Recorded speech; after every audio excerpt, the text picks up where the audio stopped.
Retração da economia americana é o destaque do mercado financeiro de hoje com Samidana e Luiz Arthur Nogueira. Bem-vindos, uma boa tarde.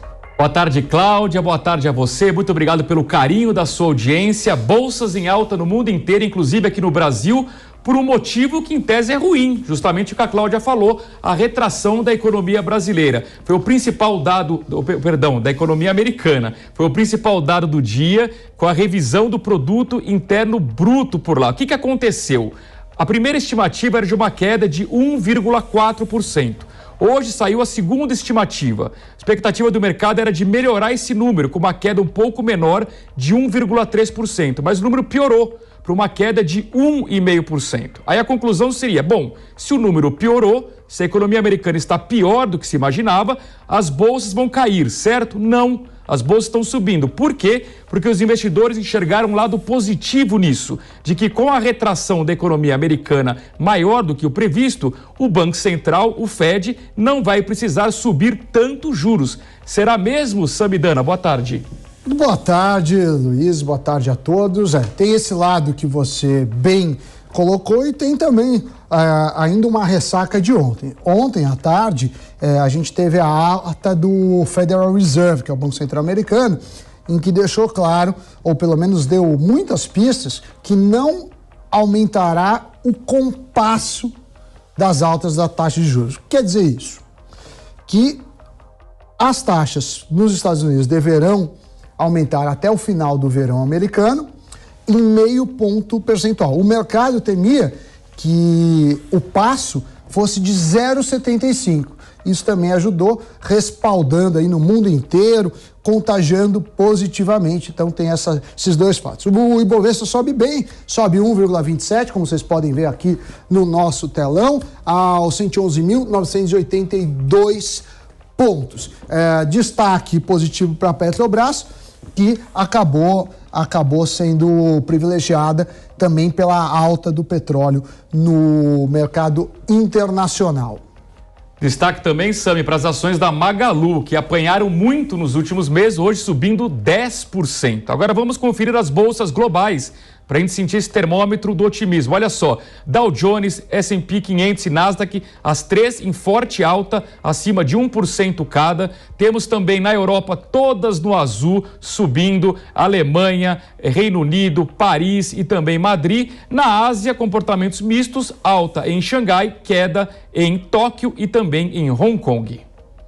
E olhando agora as moedas, boa notícia aqui para nós brasileiros, o real se fortalece, ou melhor, o dólar cai 0,80%, o que vale dizer que está sendo negociado por R$ 4,78. O euro também opera em queda de 0,55 aos R$ 5,12.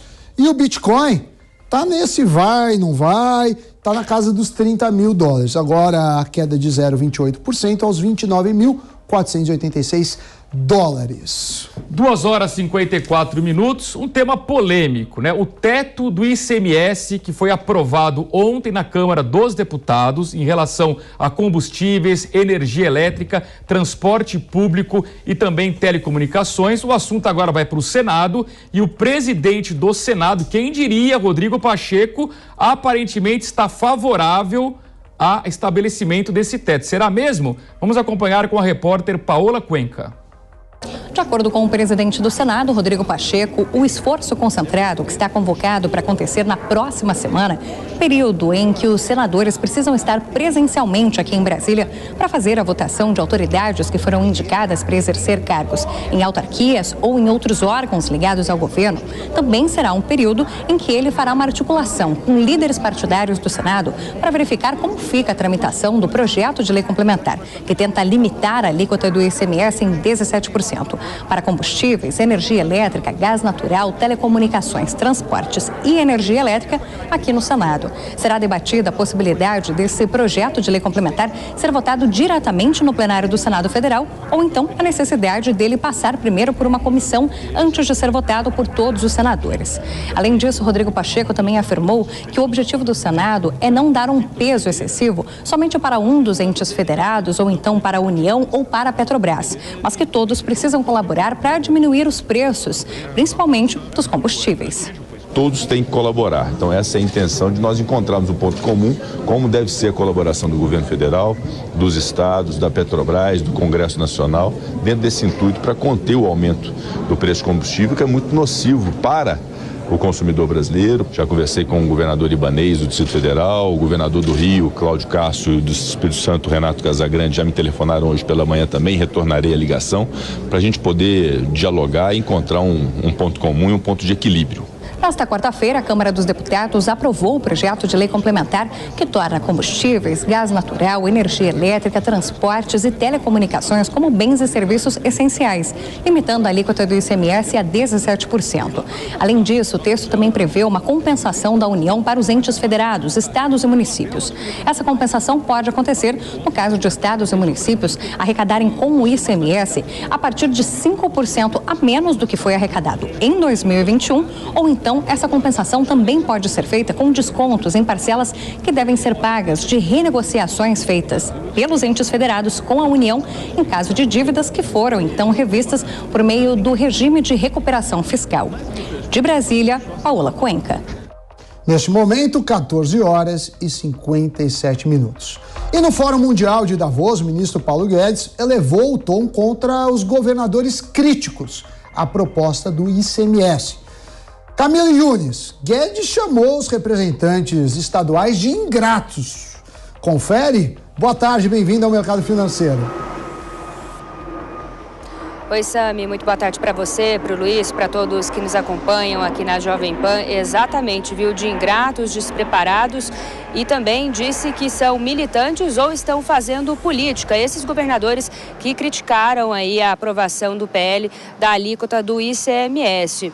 Inclusive, o ministro da Economia, Paulo Guedes, disse que o governo federal nunca fez tantos repasses a estados e municípios quanto está fazendo agora. E lembrou que desde o início da pandemia foram repassados a estados e municípios 500 bilhões de reais. Como a gente viu na reportagem da Paola Cuenca, ontem a gente teve a aprovação na Câmara dos Deputados, o PL, dessa alíquota para redução da alíquota do ICMS para energia e também combustíveis. Isso, claro, gerou uma repercussão negativa entre alguns governadores e também prefeitos, e o ministro Paulo Guedes teceu essas críticas a esses governantes que reclamaram dessa aprovação.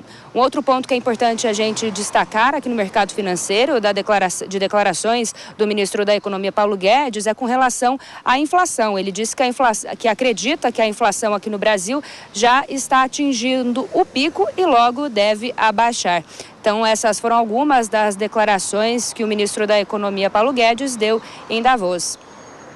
Obrigado, Camila. Concordo com o ministro Paulo Guedes. São ingratos, os governadores estão reclamando de barriga cheia, com os cofres lotados, cheios de dinheiro, e não querem aliviar o bolso do contribuinte, Sami. Ganharam muito dinheiro com a pandemia. Por falar nisso, em arrecadação, a arrecadação federal registra recorde de 195 bilhões de reais em abril.